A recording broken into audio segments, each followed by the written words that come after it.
भाई कभी सोचा है क्या होता अगर रॉकी रोहित से मिलता? बहुत कुछ बदल जाता भाई, है ना। रॉकी गैंगस्टर की जगह साधु बन जाता, रीना की कमल से शादी हो जाता, अधीरा की मौत आगे टल जाता, रोहित कभी साइंटिस्ट बन नहीं पाता और क्रिस तो भाई कभी पैदा नहीं हो पाता। ऐसे और भी बहुत कुछ बदल जाता। पर ये सुनने के बाद आप बोल सकते हो कि ये दोनों मिलेंगे भी तो कैसे, इनका टाइमलाइन तो अलग है ना। तो देखो उसके बारे में आप चिंता मत करो, आगे आप सबको जान जाओगे। बस आप हमारे साथ बने रहो और वीडियो अच्छा लगे तो एक लाइक कर दो, ठीक है। तो चलो अब वीडियो को स्टार्ट करते हैं। वायलेंस वायलेंस वायलेंस ये तो मुझे आती है, माने मुझे सिखा। हाँ तो भाई देखो, इन दोनों के मिलने से रॉकी गैंगस्टर और रोहित साइंटिस्ट इसलिए बन नहीं पाता क्योंकि भाई ये दोनों का मुलाकात तब होता है जब रॉकी गैंगस्टर दुनिया में कदम नहीं रखा था और रोहित जादू की पावर वाला स्वाद नहीं चखा था। बोले तो रॉकी उस भिखारी से मिलने से पहले और रोहित बच्चों के साथ निशा से मिलने से पहले भिखारी की जगह रॉकी रोहित से मिलता है और निशा की जगह रोहित रॉकी से मिलता है और पूरा भविष्य बदल जाता है। कंफ्यूज मत होना, मैं समझाता है। अब देखो रॉकी उस टाइम जब उस भिखारी से मिलने की जगह रोहित से मिलता तो रॉकी को ये डायलॉग सुनने नहीं मिलता। Powerful people come from powerful places. अब जब रॉकी को ये डायलॉग सुनने नहीं मिलता तो वो मुंबई कभी नहीं जाता। रॉकी मुंबई नहीं जाता तो नाम कमाने के लिए पुलिस को नहीं मारता, और अगर रॉकी पुलिस को नहीं मारता तो शेट्टी रॉकी को काम पे क्यों रखता, और शेट्टी रॉकी को काम पे नहीं रखता तो गरुड़ा को मारने के लिए एंड्रयूज रॉकी के पास पहुंच नहीं पाता, जिसके बाद रॉकी को वापस बेंगलोर जाने का भी मौका नहीं मिलता। और अगर रॉकी गरुड़ा को मारने बेंगलोर नहीं जाता तो उसे केजीएफ के बारे में पता कैसे चलता यार। फिर ऐसे में तो रॉकी एक नॉर्मल सा बंदा बनकर रह जाता। बड़ा गैंगस्टर या बोले तो उसे इंडिया का सीईओ बोलने वाला डायलॉग मारने का चांस कहाँ मिलता बताओ। तो रोहित के पास रहकर साधु नहीं बन जाता। मतलब अगर रॉकी उस दिन वो डायलॉग सुनने के बाद मुंबई नहीं जाता तो रीना भी कमल से शादी कर लेता, गरुड़ा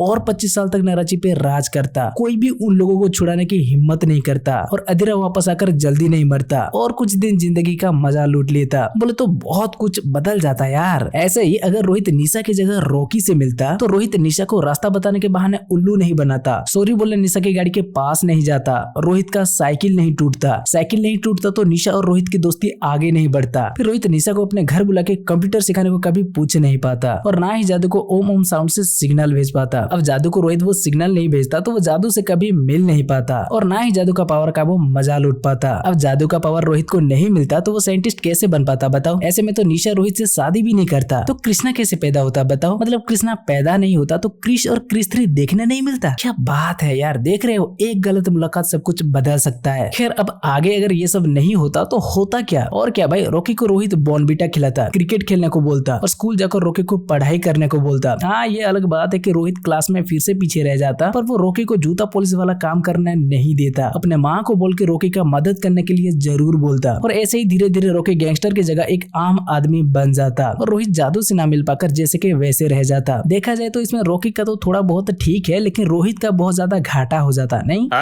ये सब तो ठीक है, लेकिन एक 1961 से तो एक 2003 से है, तो ये दोनों मिलेंगे कैसे। तो भाई देखो होता कुछ ऐसा है कि इन दोनों के बीच हमारा रोलेक्स सर की एंट्री हो जाती है, मतलब सूर्या साहब की यार 24 मूवी से। टाइम ट्रेवल मूवी देखा है ना। हाँ तो वो घड़ी में डेट फिक्स करने के बाद जब टेस्ट करते हैं तो वो गलती से 1961 में चले जाते हैं, जहाँ रॉकी आकर उस भिखारी से मिलने वाला होता है। फिर जब उसे पता चलता है तो वो वापस अपने टाइम में जाने की कोशिश करता है, पर फिर से गलती से 2003 में आ जाता है, और यहाँ आते टाइम मनीष का हाथ रॉकी के हाथ से लग जाता है, तो वो भी मनीष के साथ रोहित के टाइम में आ जाता है। अब सूर्य थोड़ा घबराया होता है तो वो इसके तरफ ध्यान नहीं देता और वापस से अपने टाइम में चला जाता है, लेकिन रॉकी वहाँ रोहित के टाइम पर रह जाता है, वो भी उस बस के सामने जिस बस को रोहित और उसके दोस्त रोकने की कोशिश कर रहे थे। तो वहाँ से रोहित का मुलाकात रॉकी से होता है और निशा से मुलाकात हो नहीं पाता क्योंकि बस मिल गया ना भाई, तो इन्हें लिफ्ट की क्या जरूरत। लेकिन एक मिनट, मनीष के टाइम ट्रेवल वॉच में तो टाइम के साथ बंदा का एज भी बढ़ जाता है ना। जैसे कि मनीष पास्ट में गया तो वो छोटा बन गया, गुंडा बूढ़ा से जवान बन गया। फिर 1961 को वो कैसे जाएगा जो रॉकी को 2003 में लेके आएगा, तभी तो ये मनीष पैदा भी नहीं हुआ होगा, और 2003 में ले आएगा भी तो रॉकी तो तभी जवान होकर बूढ़ा बन जाएगा, तो वो रोहित से फ्रेंडशिप कैसे करेगा। नहीं, इन दोनों को मिलाने का ये तरीका गलत है। फिर कैसे होगा। एक्शन रिप्ले से खिलाड़ी भैया के बेटे को भेजा क्या। अरे इतना क्या दिमाग लगाना है यार, ये तो बस एक फैन थ्योरी है। वो दोनों कैसे भी करके मिल गए, ठीक है। वैसे भी हमें तो सिर्फ ये देखना था कि अगर रॉकी गलती से रोहित से फ्यूचर में आकर मिल जाता जाता तो स्टोरी कैसा बनता, और हमें उसका जवाब मिल चुका है। इससे इनमें से किसी का भी भला नहीं होता। ना तो रॉकी अपने माँ को किया हुआ वादा पूरा कर पाता और ना ही रोहित बड़ा होकर कभी साइंटिस्ट बन पाता। बोले तो सब कुछ गड़बड़ हो जाता भाई।